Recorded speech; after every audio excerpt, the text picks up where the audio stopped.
Olá pessoal, eu sou o Léo da Caixa do Terror e se você tá aqui provavelmente você já me segue no Instagram e sabe que eu escrevo histórias de terror. E nesse vídeo aqui eu vou continuar lendo o conto do Gato Preto de Edgar Allan Poe, que eu comecei a ler no vídeo anterior e agora a gente vai concluir a história. Por meses seguidos não consegui me livrar do fantasma do gato e, durante todo esse período, voltava ao meu espírito um meio sentimento que parecia, mas não era, remorso. Cheguei até a lamentar a perda do animal e a procurar nos antros torpes que agora frequentava miúde por outro da mesma espécie de aparência similar para substituí-lo. Uma noite, quando eu estava sentado, já meio atordoado, em um antro mais do que infame, minha atenção foi repentinamente atraída para um objeto negro que repousava sobre um dos imensos barris de gin, ou de rum, que constituíam a mobília principal do ambiente. Eu vinha olhando para o alto daquele barril por alguns minutos, e o que agora me causava surpresa era o fato de não ter percebido antes o objeto que lá estava. Aproximei-me dele e o toquei com a mão. Era um gato preto, bem grande, tão grande quanto Plutão, e que se parecia muito com ele sob todos os aspectos, a não ser por um. Plutão não tinha um único pelo branco no corpo, mas esse gato tinha uma grande mancha branca, embora indefinida, que cobria quase toda a região do peito. Quando o toquei, ele se levantou imediatamente, ronronou alto, esfregou-se contra minha mão e pareceu satisfeito com minha atenção.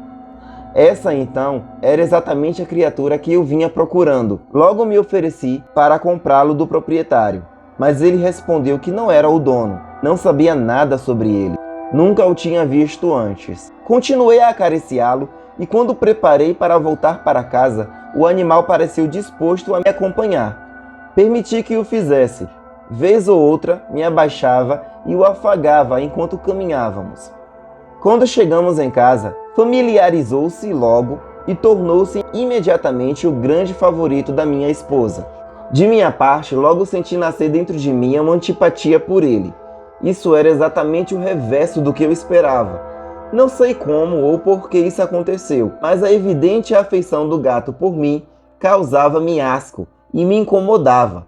Pouco a pouco, esses sentimentos de asco e incômodo evoluíram até se transformarem na amargura do ódio. Eu evitava a criatura. Um certo senso de vergonha e a lembrança do meu antigo ato de crueldade impediam que o maltratasse fisicamente. Por algumas semanas, não o maltratei ou usei de qualquer tipo de violência. Mas aos poucos, bem aos poucos, passei a vê-lo com indizível aversão e a fugir em silêncio de sua presença odiosa, como se fugisse de uma peste. O que, sem dúvida, contribuiu para o meu ódio pelo animal foi a descoberta, na manhã seguinte, a tê-lo trazido para casa, que, assim como Plutão, ele também tinha sido privado de um dos olhos. Essa circunstância, contudo, apenas o tornou mais estimado por minha esposa, que, como já havia dito, possuía em alto grau aquela humanidade de sentimentos que uma vez foi meu traço característico e a fonte de muitos de meus prazeres mais simples e mais puros. Contudo, a afeição do gato por mim parecia aumentar na medida de minha aversão. Ele seguia meus passos com uma obstinação que seria difícil fazer o leitor compreender. Sempre que me sentava, ele se aninhava sob minha cadeira, ou saltava nos meus joelhos, e me cobria com suas carícias repugnantes. Se me levantava para andar, ele se colocava entre meus pés e quase me derrubava, ou cravava as garras longas e afiadas em minha roupa e escalava dessa maneira até meu peito. Nesses momentos, embora desejasse destruí-lo, com um só golpe, eu me abstinha de fazê-lo. Em parte pela memória de meu crime do passado, mas, principalmente, deixe-me confessá-lo de vez, por absoluto pavor do animal. Esse pavor não era exatamente um pavor pelo mal físico, e ainda assim eu não teria palavras para defini-lo de outra maneira. Fico quase envergonhado por admitir, sim, mesmo nessa cela de prisão, fico quase envergonhado por admitir que o terror e o horror que o animal me inspirava tinham sido intensificados por uma das quimeras mais ordinárias que se poderia conceber. Minha esposa chamou minha atenção mais de uma vez para a forma da marca de pelo branco da qual lhes falei anteriormente. e que constituía a única diferença visível entre o animal forasteiro e aquele que eu tinha destruído. O leitor há de se lembrar de que essa marca, embora grande, era indefinida no princípio, mas aos poucos, em um grau quase imperceptível, e que, por um bom tempo, minha razão lutou para rejeitar como algo fruto da minha imaginação, a marca, com o passar do tempo, assumiu um contorno de rigorosa distinção. Era, agora, a representação de uma coisa que estremeço em nomear. Por isso, acima de tudo, eu abominava, temia e me livraria do monstro se pudesse me atrever. Era agora, digo a vocês, a imagem de uma coisa horrível, de uma coisa medonha, a imagem do enforcamento. A triste e terrível máquina do horror e do crime, da agonia e da morte. E agora eu estava de fato miserável, para além da miserabilidade humana, em um animal cujo semelhante eu tinha assassinado de uma maneira tão desprezível.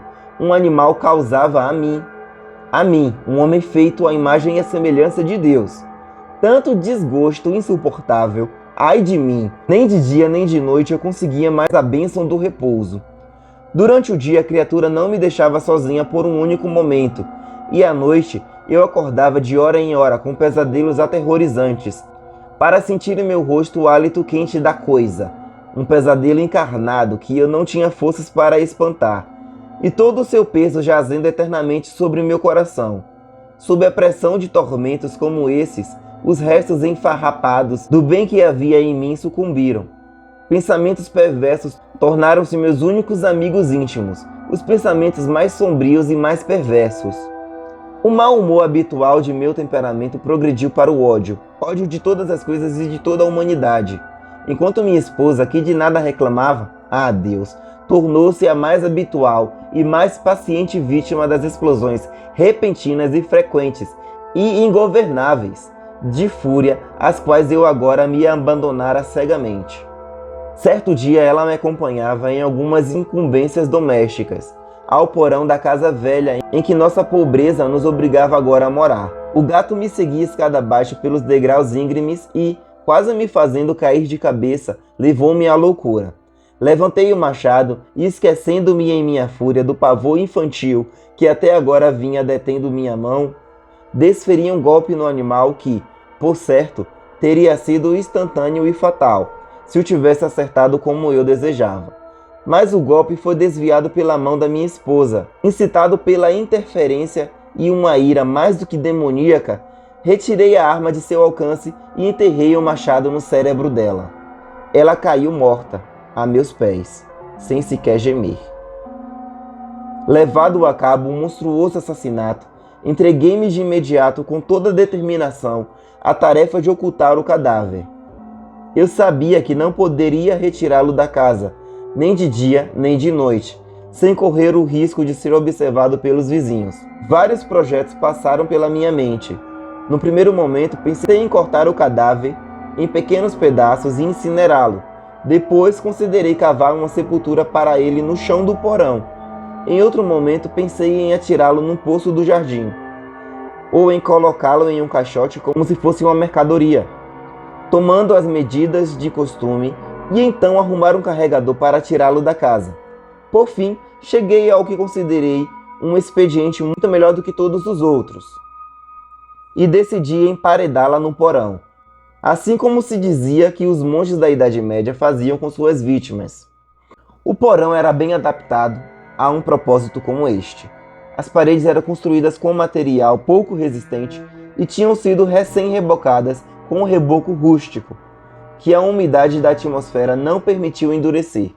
Além do mais, em uma das paredes havia uma saliência de uma falsa chaminé ou lareira, que tinha sido preenchida e modificada para acompanhar o resto do porão. Não tive dúvida de que poderia retirar os tijolos daquele ponto com facilidade, colocar lá o cadáver e refazer a parede toda como antes, de modo que nenhum olho pudesse detectar nada suspeito. E nesses cálculos eu não estava enganado. Com a ajuda de um pé de cabra, retirei com facilidade os tijolos e, tendo colocado o corpo cuidadosamente contra a parede interna, encorei-o naquela posição. enquanto, sem muita dificuldade, recolocava toda a estrutura como antes estava disposta. Depois de procurar por argamassa, areia e crina, com toda a precaução, preparei uma massa que não se podia distinguir da antiga, e com ela fiz um novo trabalho de alvenaria. Quando terminei, fiquei satisfeito por tudo estar perfeito. A parede não apresentava o menor sinal de ter sido refeita. A sujeira do chão foi retirada com cuidado minucioso. Olhei ao redor triunfante e disse a mim mesmo: então, pelo menos aqui, meu trabalho não foi em vão. O próximo passo foi procurar a criatura que tinha sido a causa de tanta desgraça. Porque, depois de tudo, eu estava firmemente decidido a colocar fim à vida do animal. Se naquele momento o tivesse encontrado, não haveria dúvida quanto à sua sorte, mas, pelo visto, o animal ardiloso ficou alarmado com a violência da minha ira e absteve-se de se fazer presente diante de meu humor no momento. É impossível descrever ou imaginar a sensação profunda e maravilhosa de alívio que a ausência da criatura detestada causou em meu peito. Não apareceu naquela noite, e assim, por uma noite, pelo menos, desde que se introduziu naquela casa, dormi tranquilo e em paz. Sim, dormi. Mesmo com o fardo do assassinato sobre a minha alma. O segundo e o terceiro dia se passaram, e meu atormentador ainda não aparecera. Mais uma vez respirei como um homem livre. O monstro aterrorizado tinha fugido de casa para sempre, e não teria mais que olhar para ele. Minha felicidade era suprema. A culpa por meu ato sombrio perturbava-me pouco. Fizeram algumas perguntas, mas elas tinham sido prontamente respondidas. Fizeram até mesmo uma busca, mas é claro, nada foi descoberto. Eu considerava garantida a minha felicidade futura. No quarto dia após o assassinato, um grupo de policiais bateu à minha porta, de maneira bastante inesperada, e teve início uma nova e rigorosa investigação no local. Contudo, seguro quanto à impenetrabilidade do esconderijo, não me senti nem um pouco constrangido. Os oficiais me convidaram a acompanhá-los em sua busca. Não deixaram nenhum canto ou vão sem examinar. Por fim, pela terceira vez ou quarta vez, desceram ao porão. Não tremia um só músculo. Meu coração batia calmamente, como de alguém que dorme tranquilo. Andei pelo porão de um lado até o outro. Cruzei os braços sobre o peito e perambulei calmamente para lá e para cá. Os policiais estavam satisfeitos e já se preparavam para partir. O deleite em meu coração era forte demais para ser contido. Eu ardia para dizer-lhes ao menos uma palavra, como forma de triunfo e para confirmar outra vez que tinha certeza da minha inocência. Cavalheiros, eu disse por fim, enquanto o grupo subia os degraus, fico feliz por haver eliminado suas suspeitas. Desejo a todos saúde e um pouco mais de cortesia. A propósito, senhores, essa é uma casa muito bem construída. No afã de dizer alguma coisa com naturalidade, eu mal sabia o que estava dizendo. Devo dizer, uma casa de construção excelente. Essas paredes, vocês já estão indo, senhores? Essas paredes são bem sólidas. E então, no frenesi de minhas bravatas, dei uma batida forte com a bengala que segurava nas mãos, naquela parte da alvenaria atrás da qual estava o cadáver da mulher do meu coração. Que Deus me proteja e me livre das garras do demônio. O eco da minha batida nem tinha acabado de soar, quando uma voz respondeu de dentro da parede, um gemido. De início abafado e entrecortado, como o soluçar de uma criança, que depois foi crescendo rapidamente e se transformou em um grito alto, agudo e contínuo, completamente anômalo e inumano. Um uivo, um guincho de lamentação, metade de horror e metade de triunfo, como se tivesse vindo do inferno. De um esforço conjunto das gargantas dos condenados em sua agonia e dos demônios que se deleitam na danação. Falar de meus pensamentos é tolice. Desfalecendo, cambaleei até a parede do lado oposto. Por um instante, o grupo na escada ficou paralisado, em um misto de extremo terror e estarrecimento. Em seguida, uma dúzia de braços corpulentos investia contra a parede, que veio abaixo. O cadáver, já bem decomposto e coberto de sangue coagulado, surgiu ereto, diante dos olhos dos espectadores. Sobre a cabeça, com a boca vermelha escancarada e o olho solitário de fogo, estava sentada a criatura hedionda, cujos ardis tinham me seduzido ao assassinato, e cuja voz deletadora havia me condenado à forca. Eu tinha emparedado o monstro dentro da tumba. É isso, gente. Encerramos aqui o conto do Gato Preto. E o que me fascina nesse conto é que ele faz uma brincadeira lá no começo da história, falando da superstição da esposa, de falar que os gatos pretos são bruxas disfarçadas. Então ele faz essa brincadeira e você vai lendo o conto esperando algo sobrenatural. E na verdade o que ele apresenta pra gente, a gente não tem como acreditar nesse narrador. Você não sabe se ele tá falando a verdade.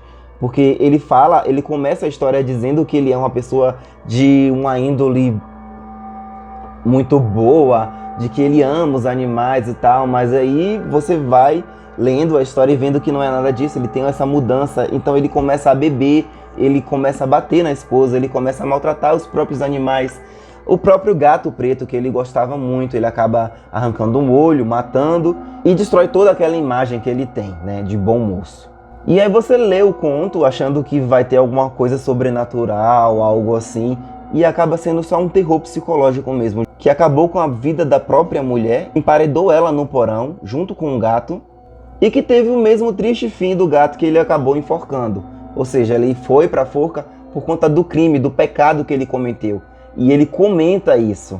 Agora me conta aqui nos comentários o que vocês acharam desse vídeo, desse novo formato. Se vocês querem mais histórias contadas assim, se vocês querem outros contos do Edgar Allan Poe ou de outro escritor. E se você ainda não me segue no Instagram, me segue lá, @acaixadoterror, tá? Eu fico por aqui, um beijo e tchau!